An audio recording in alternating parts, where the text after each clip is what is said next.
무비스님 금강경 이야기 제11 무의복이 수승하다. 수보리야, 저 항아강에 있는 모래수처럼 그렇게 많은 항아강이 있다면 그대 생각은 어떤가? 그 모든 항아강에 있는 모래의 수는 얼마나 많겠는가? 수보리가 사려었습니다. 아주 많습니다.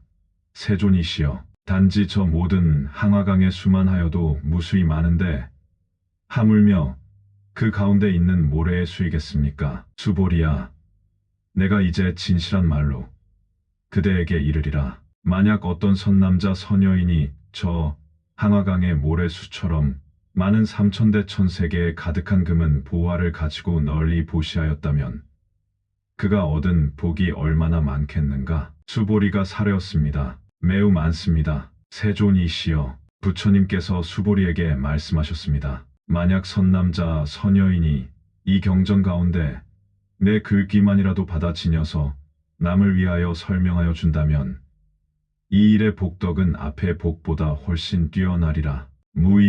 무의복은 유의복의 반대말이다. 무라고 하는 것은 지극히 자연스러운 것, 공기와 같아서 우리가 수용하되 수용하는 줄 전혀 인식하지 못하는 그런 차원을 무라고 할 수 있다. 또 무르라고 하는 말이 있는데 그건 샌다는 루차를 쓴다. 우리가 번뇌를 다른 표현으로 할 때 세는 것이다라고 표현하기도 한다. 왜 번뇌를 세는 것이다라고 표현하느냐?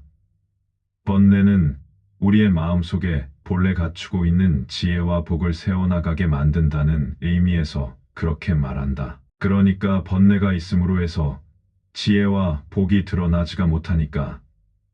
그래서 번뇌는 지혜와 복을 세워나가게 하는 것, 그런 표현이 되는 것이다. 그래서 셀루자를 쓰기도 한다. 유루복, 무루복 할 때 유루복은 세는 것이 있는 그런 복이 되고 무루복은 세는 것이 없는, 말하자면 영원히 내가 수용하고 다 수용하지 못하는 것까지 항상 수용해도 그 상태로 그냥 남아있는 것을 말한다. 옛 전설에 어떤 암자의 쌀이 한 사람 먹을 만큼 매일 나오는 바위굴이 있었는데 어떤 욕심이 많은 스님이 구멍을 파서 보니 그 다음부터 물이 나오더라는 그런 이야기가 있듯이 한 사람 분의 쌀의 양이 아무리 천년 만년 받아 먹어도 끊임없이 늘 한결같은 양으로 계속 나온다 하는 것은 무루이다. 예를 들어 우리가 복을 수용해도 그 상태의 복은 아무리 천년 만년 수용해도 다함이 없고 변동이 없는 마르지 않는 샘과 같은 그런 것은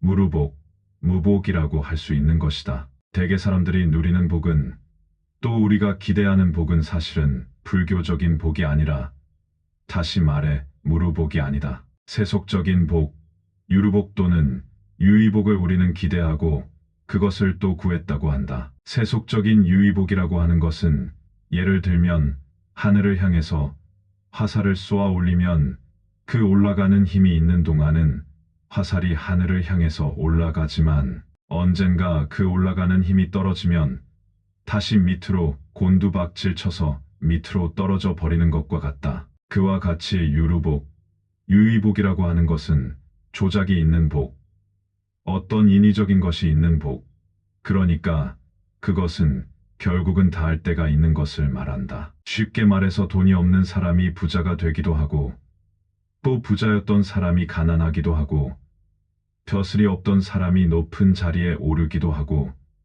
높은 자리에 있다가 떨어지기도 하고 심지어는 보통 평민으로 떨어지는 정도가 아니라 평무소까지 가기도 하는 것이다. 이런 것이 모두 유의복이다. 부처님 가르침인 복은 무의복이다. 무의복이 훌륭하다, 그런 말이다. 보통 우리의 상식이 짧기 때문에 유의복만 찾게 된다. 예를 들어 보시를 하면 얻는 복, 무엇을 하면 거기서 돌아오는 복, 그런 일을 하면 인과관계에 있어서 반드시 돌아오는 것이 있기는 한데, 그러나 그것은 내가 베푼 만큼 내가 받으면 끝나고 또 내가 베풀어 놓고도 금강경의 이치대로라면 상을 내든지 생색을 내든지 자랑을 하든지 하면 그 순간 다 까먹어 버린다. 어떤 순간에 공덕을 지었다면 부처님의 가르침을 잘 배워서 복 짓는 법을 익히고 성현의 가르침을 자주 가까이 접해서 복을 지었다 하더라도 당장에 까먹어 버리고 마는 그런 식으로 할 것이 아니라 좀 철이 들고 소견이 나고 심지가 깊은 그런 사람의 행위, 꼭 그런 작복이 되어야 한다. 여기서 무의복이라고 하는 것은 그런 차원을 넘어서 금강경의 도리, 금강경의 현상을 금강경에서 말씀하고 계시는 금강경 전체거나 사국에만이라도 배워서 남을 위해 인연을 지어주는 것이 무의복이 되는 것이다. 범소유산 계시어망.